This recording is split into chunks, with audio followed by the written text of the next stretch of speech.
beginning of this course, we started by talking about the 5-component framework. And if you recall, we talked about hardware, software, data, procedures, and people. And in chapter 4, we kind of focused on the hardware and software, right? The computer side.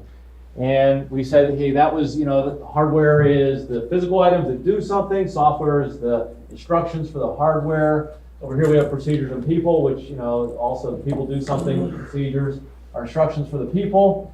In the middle, we called this data, we called it the bridge, right? Because the bridge between the two worlds, right? That's why information systems exist, because of data. And if you think about it, what's kind of fascinating about data is data needs don't change a whole lot. Even though technology has changed, data needs don't change as much. For example, if you think about it, this university has been in existence since 1847. So what is that, 170 some years almost? Is that right? More than that? Is that right?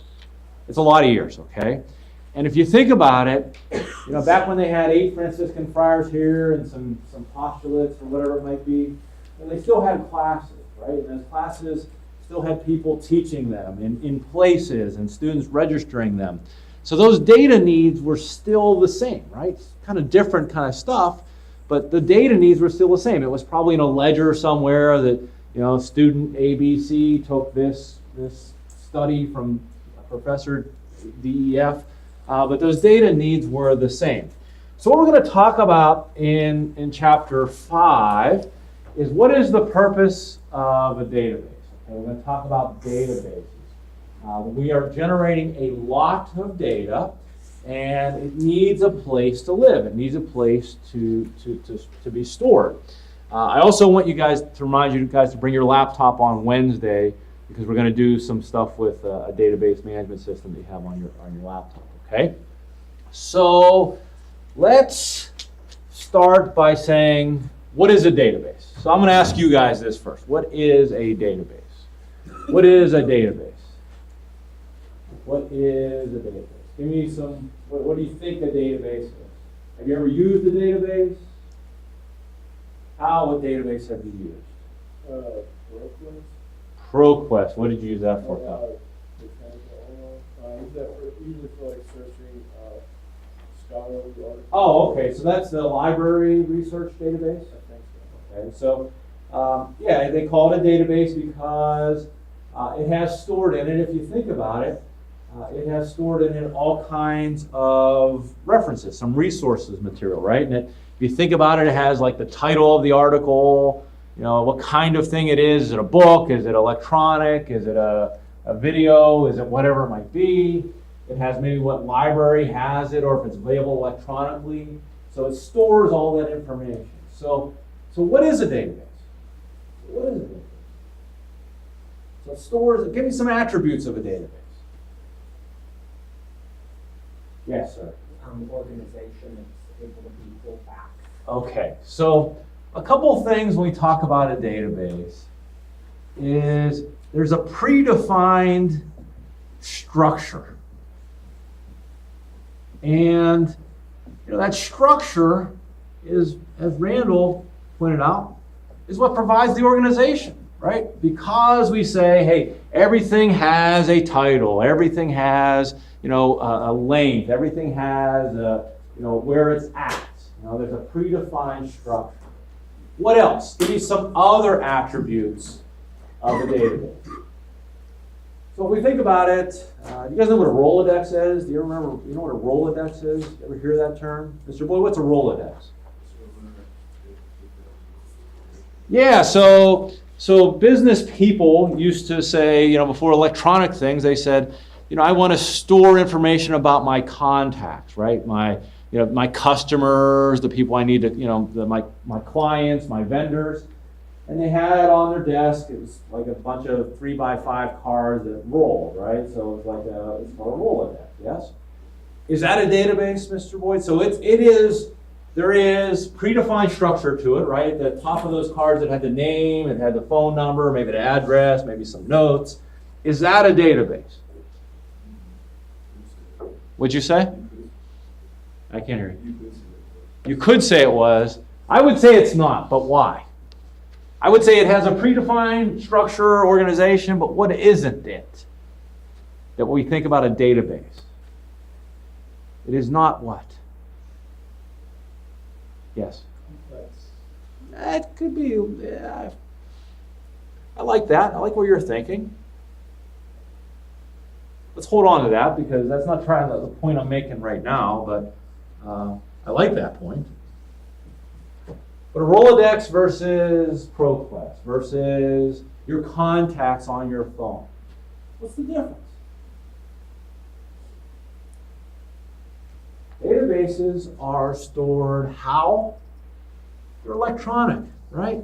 They're digital somehow. They're not, a piece of paper. They're not, a bunch of cards. Your mother's recipe box, is I guess, a predefined structure with organization, but it's not electronic, yes? So being electronic is part of it. Now, I like this. You said complex, Daniel. Let's go to this one. So complex. So if you were storing information, Daniel, about, let's say you were throwing a party, Daniel, okay? And you wanted to invite people, okay? How would you store that information, Daniel? Like each person would have their own phone number. Okay, yeah, so each person has their phone number, but how would you store that information? Like how would you create it? Where would you put it, Daniel? What would you do? You're throwing a party for 150 people. Sure, you're going to get busted for that, but what would you do? I guess write down who's coming. Okay, and where would you put that, Daniel? On a piece of paper? Probably like a Word document. All right, so you would do a Word document, yes? And on that Word document, how would you have that structured, Daniel? I'd have their name, and Okay. if they were coming or not. Okay, so name and then RSVP, right? Yes, no. Is that all you would do? Keep it simple, right? Probably. Okay. So I'd say a better structure for that would be Excel, wouldn't you think? Because you could say, hey, name column, RSVP column. Maybe you could even store like their phone number, I don't know, Snapchat, however you contact them, right? If they're, if you're inviting them because they're in your fraternity or, what the relationship is, yes? And you can keep track of it, RSVP, yes, no, all those good things. And that works, right? That would work. You could do that because you're inviting people, and this is called a list, okay? And a lot of times, a list mechanism is fine, right? A list mechanism is just fine, right? A lot of times we just say we're going to put it in a list, we're going to have a column for every field, we put it in there, and it all works good. However, let's say, Daniel, you are beyond just having this one party. Maybe you are the party planner for the university, right? And you have, multiple parties every week, at different venues, you invite different people. You could have these lists over and over again, but if you think about it, it's kind of redundant because you're going to invite me to the party, right? So Miko, and you're going to have for this list, this is party 1, Miko's coming, and you have a phone number, and then maybe party 2, Miko's coming, but you're making that data twice, right? Miko and his phone number, and it becomes cumbersome. Now you have maybe 50 events and 50 different lists to maintain, and Miko's information, my name doesn't change, right? My phone number, if it changes, what would you have to do if you had 50 different lists going? If my phone number changed and you wanted your data to be good, what would you have to do? In 50 different places, right? Which is not something you want to do. So when we are storing data about like one theme, okay, this is an important concept. When we are storing data about one theme, like one entity, one thing, typically a list works, right? A list works. So you go into Excel and you make a list and it works. So things I'm going to get at the grocery store, that works, right? That's a list mechanism. Things I need to do today, that's a list mechanism. It works very well. But if I'm storing things about multiple themes, okay, multiple parties with different invitees at different venues, at different times, maybe different prices. When I'm storing information about multiple themes, the list kind of falls down. And that's when I need something called a database. All right, so you guys did pretty well. A database is a predefined structure or organization. It's electronic, it's complex, and a couple other things that I want to kind of put over here. We'll talk about this later. A database is more than just that. It is tables, and we'll talk about what tables are, plus relationships between the tables,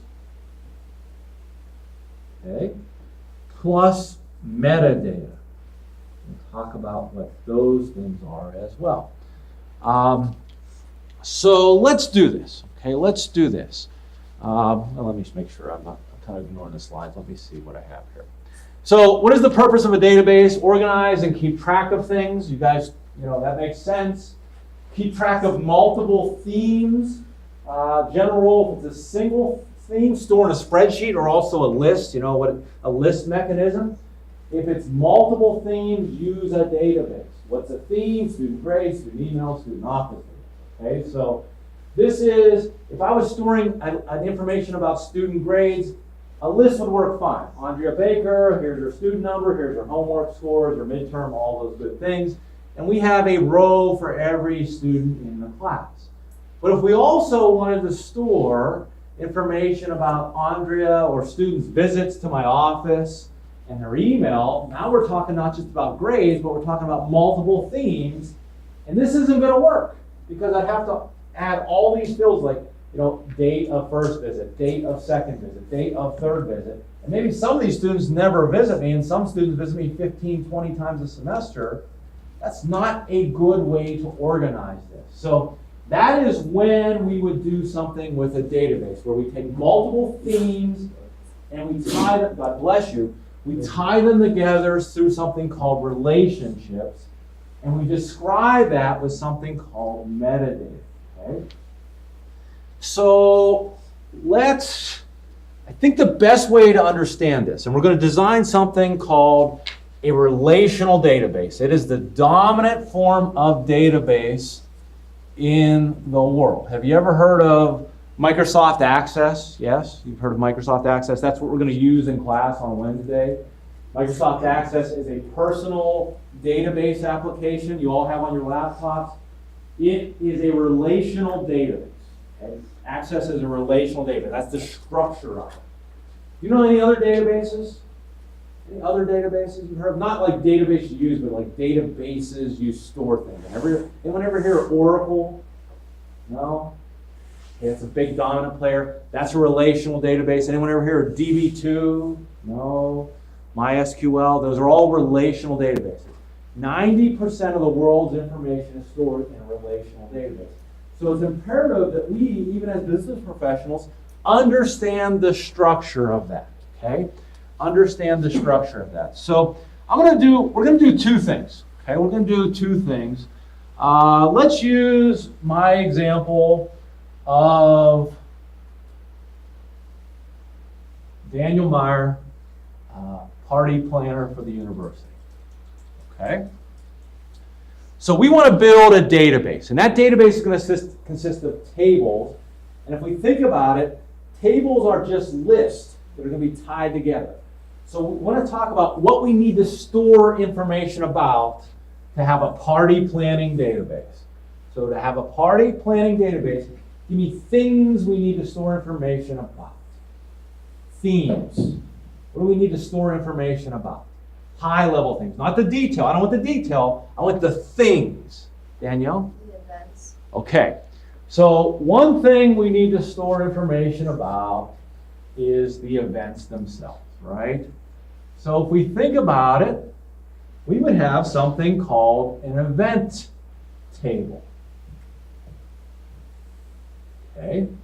And it would have, for every event, it would have a row in the table. So if Daniel's going to hold 50 things this semester, there would be 50 rows in this table, okay?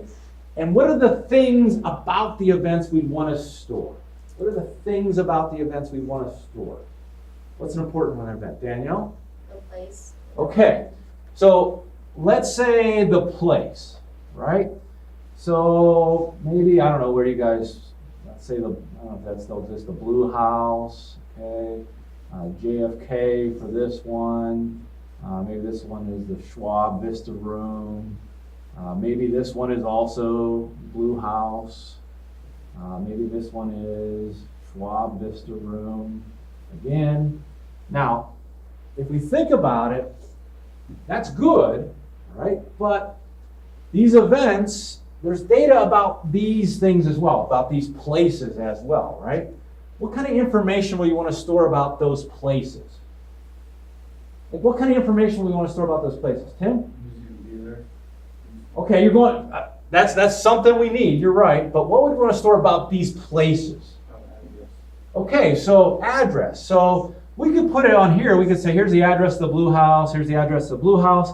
But we have an issue. If the address of the Blue House changes, I have to change it here and here in every damn event that is held at the Blue House, right? What else would I want to store about the venue, I guess, the venue? What else would I want to store about the venue? Yes. Yeah, how big it is, right?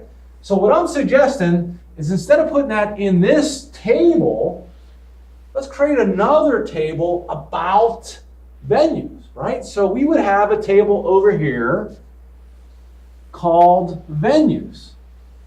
And we would put in here, well, let's see, the Blue House. And maybe it fits, I don't know, 50 people. JFK fits 500. What else do I have on there? Vista Room fits 100.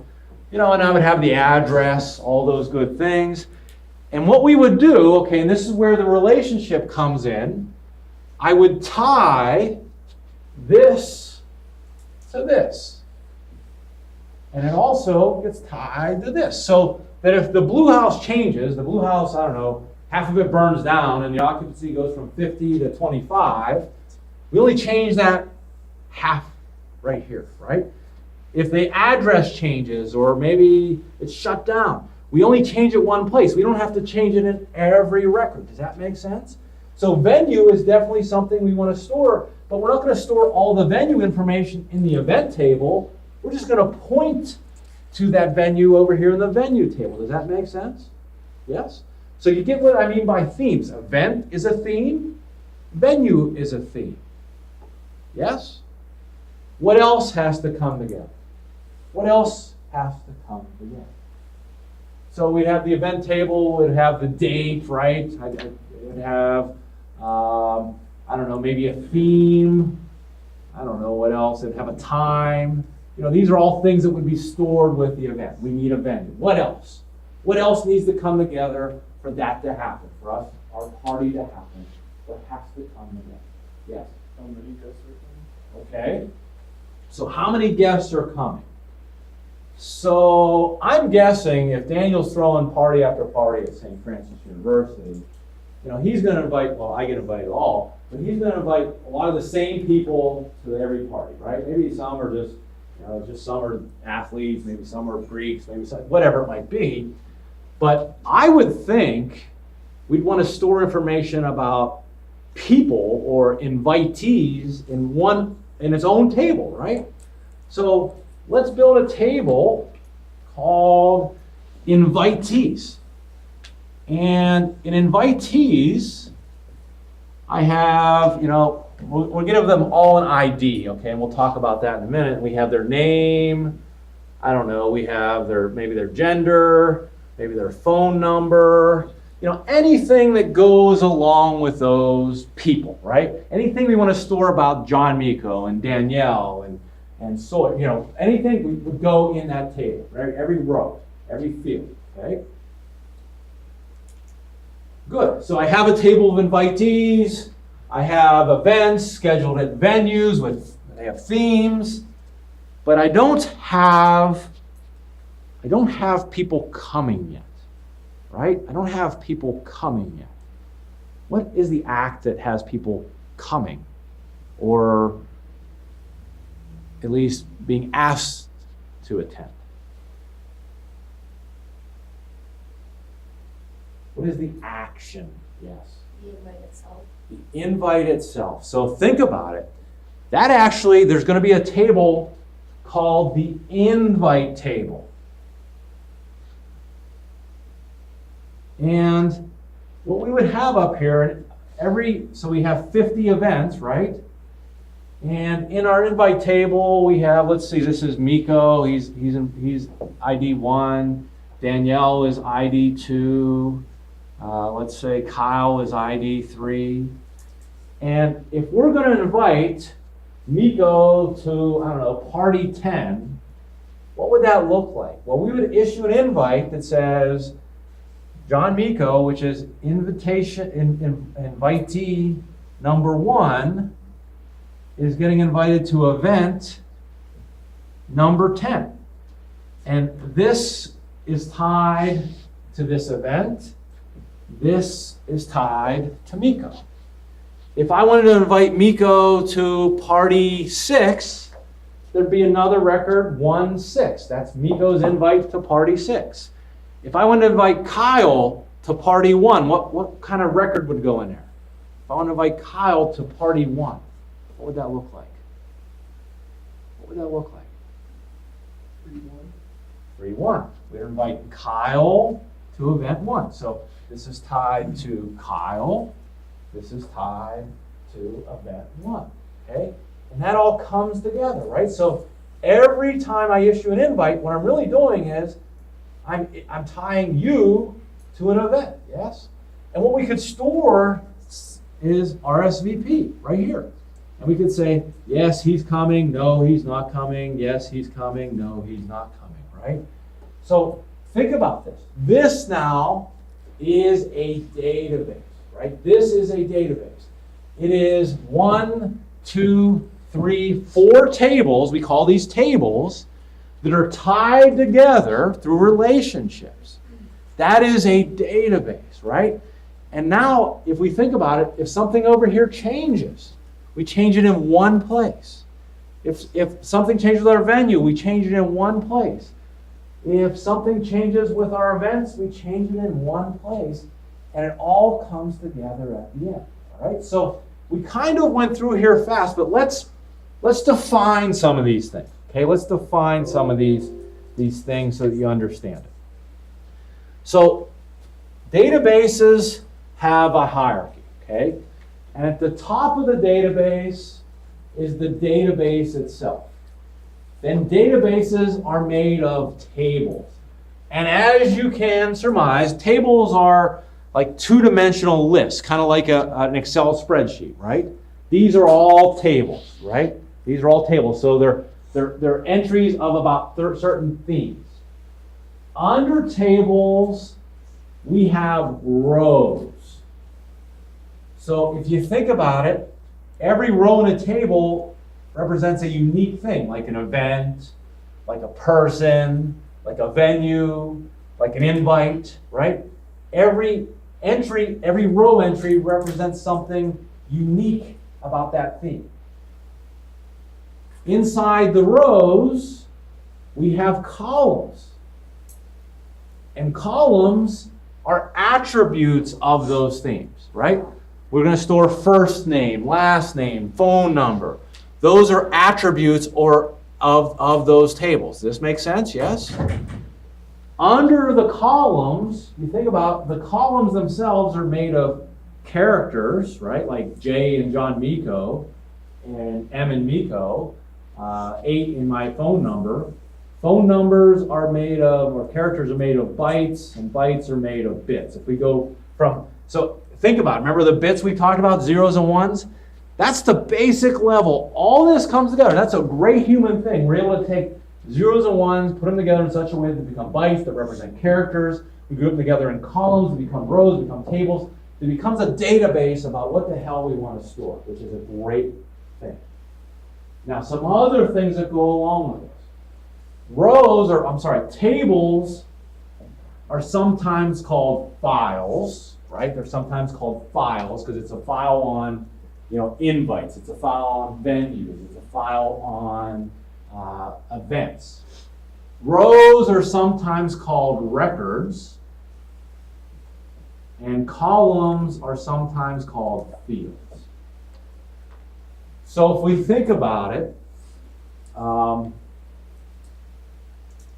old school here, I advise, I don't know, 40 or 50 students. And when I first started here, St. Francis doesn't do things sometimes the most cutting edge. And they said, Dr. Miko, here is a filing cabinet for you. It's a big green, like World War I filing cabinet, okay? And we put in that top drawer, there is a folder for every one of your advisees, right? So if you think about that drawer, okay, you think about that drawer for my advisee, that thing, was a file cabinet, right? It was a file cabinet. Every folder, so I'd have a folder on Will Goose It, that was a row, and inside that folder I had all kind of information on every student. That is, those were the columns, right? This was the SAT score, their major, their schedule, all those good things. That was old school, so that's where that terminology comes from, right? Like the old school filing cabinet kind of thing. Now, the other things that I wanted to define here, so we got characters, also called bytes, columns, also called fields. One is the database. We talked about this already. So these ties that I'm building, okay, and this is important. Every row in a table has to have a unique identifier, something that makes it unique.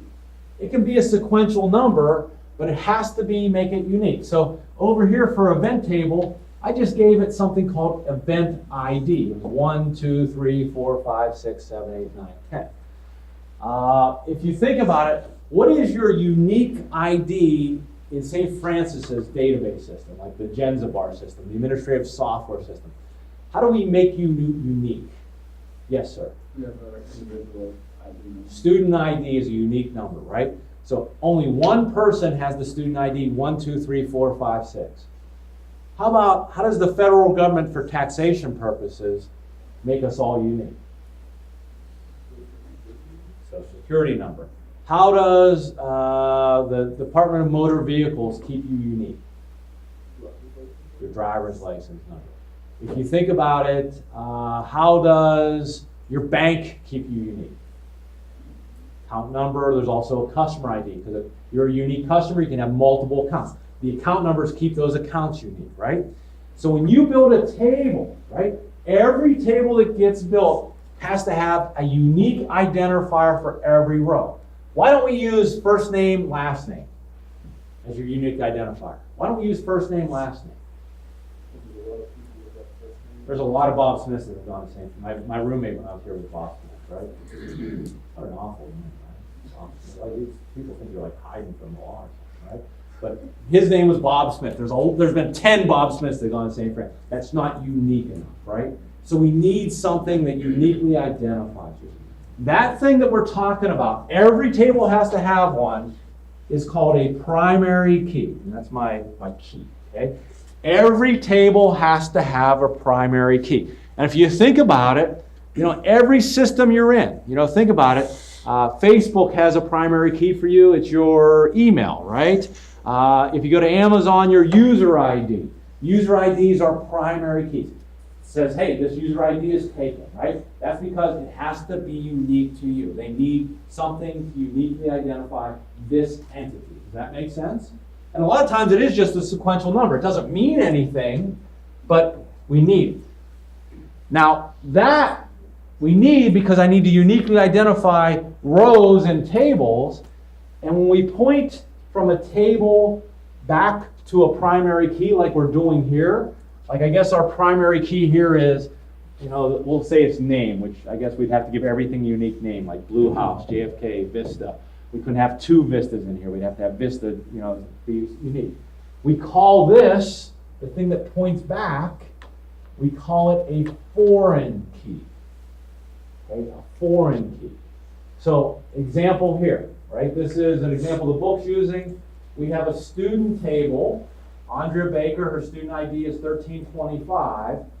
When she emailed me, we pointed to, hey, this was an email from Andrea Baker. This is a foreign key pointing to her primary key. If she emails me again, great. We're going to point back to that same place. Her foreign key is going to point to her primary key. If she stops in for a visit, she did. In the visit table, 1325 points to her primary key, right? So that's how the relationships are made. Does this make sense? Yes? Okay. Let's see. All right, so I'm going to go back to this slide. A database is made up of tables or files. We talked about that. These are tables or files. Relationships among the rows in the tables. We've shown that, right? Primary keys or foreign keys pointing to primary keys. We've shown that. And also metadata. What's metadata? That's one thing we haven't defined yet. Metadata. So what's metadata? Daniel. Is it data about the data? Yeah, very good. Metadata is data about data. So when I would build this thing, and we're going to build a database on Wednesday in Microsoft Access.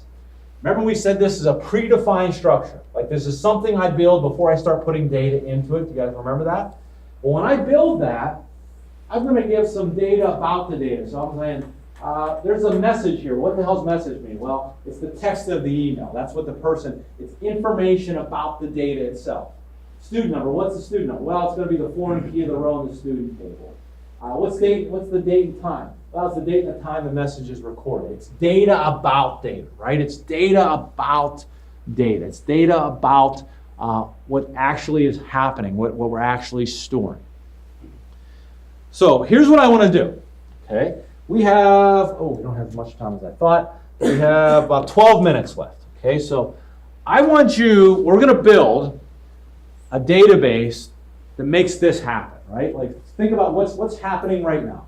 Me teaching you is something, right? But things had to come together for me to be teaching you. What had to come together for this to happen? What are things that had to come together for this to happen? What's going on right now? Think database-wise. Yes? You have to be like a business major. No, I mean, only one takes my class for people that are forced to.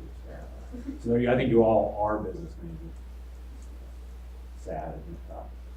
Yeah, it's open enrollment. You could be like health science. But what had to come together? You had to schedule to be here. Okay. So you had to schedule, right? So if you think about it, that's almost like an enrollment, right? It's kind of like an invite. Okay, so enrollment is something that had to happen. You had to schedule it. You had to say, I'm taking that, right? On that magical day where you guys are able to schedule, right? 6 a.m. or whatever that is, that happens now. What else had to come together, Tony, for this to happen? So you had to enroll, right? That's a record that had to, you, Tony, enrolled in this course, this offering, I guess. What else? What else? So an enrollment had to happen. Let's just write that down. Come on, what else? What other themes? So that's the tough one. The enrollment had to happen. That's like starting at the middle of this thing. What else came together here? Yes. You have to reserve this room. Okay. So very good. So we had to have a classroom. Very good. That's something that had to happen, right? They just didn't say you're taking this class and there had to be a classroom, right? And this classroom is used multiple times, yes? Like someone's in here teaching after me. And there's attributes of this classroom that are stored for all those things, like capacity, like is it tables, is it carpeted, does it have a whiteboard, does it have a board that no one ever uses over there? Yes, it does, okay? So what else had to come together? Okay, you're thinking too micro. What else? So we needed a venue, a classroom. We needed someone to enroll. But what else do we need to store information about for this to happen? Come on. There's a lot of things. What am I? Professor, right? We had to have a professor. So this isn't the only class I teach. So we need to store information about this guy, right? So that's a table. There's a professor table that had to come together for this to happen. What else had to come together? There had to be, there's a student table, right? You had to get here. So enrollment, classroom, professor, student, what else? Tim? Did you say the actual class? Okay, so there is a table, if you think about it, of, and we're going to go a little finer than that, Tim, but there's a table of courses, right? So we'll just say that courses. And if you think about it, MIS 102 is the course, Speech 103 is a course, Religious Studies 105 is a course. But those courses, this one's only offered once, but those courses can be offered multiple times, right? So you don't really enroll in a course. What do you enroll in? What do we call that? You don't enroll in a course, you enroll in a section. You're right, but what? What do we call that? Maybe you don't use that term, but I do because it's called an offering, right? So we offer courses, right? So there's an offering of MIS 102, and that offering happens to be at Monday, Wednesday, Friday, 9 a.m., right? You enrolled in that offering. That offering is taught by John Miko in this classroom, and then these students enrolled in it. So here's what I want you to do. Those are, I think we got 1, 2, 3, 4, 5, 6. I think we got all 6 of those. So I want you, we got like 7 minutes left. I want you to take a piece of paper, right? Like a notebook piece of paper. And I want you to just sketch out how you make that stuff come together. How would you make those 6 things come together? And I'll tell you what, the last one, the thing that really ties us together, that ties students to this deal, is the enrollment. So think about it. What's going to be in my student table? And just put like 3 fields in every table. So I have a student table. What would information be stored in the student table? I have a professor table. What kind of information would be stored in the professor table? I have a classroom table. So maybe make the tables first. Think about it. Every table has to have a unique ID, and then try to tie them together. How would you tie them together to make this happen? You guys understand?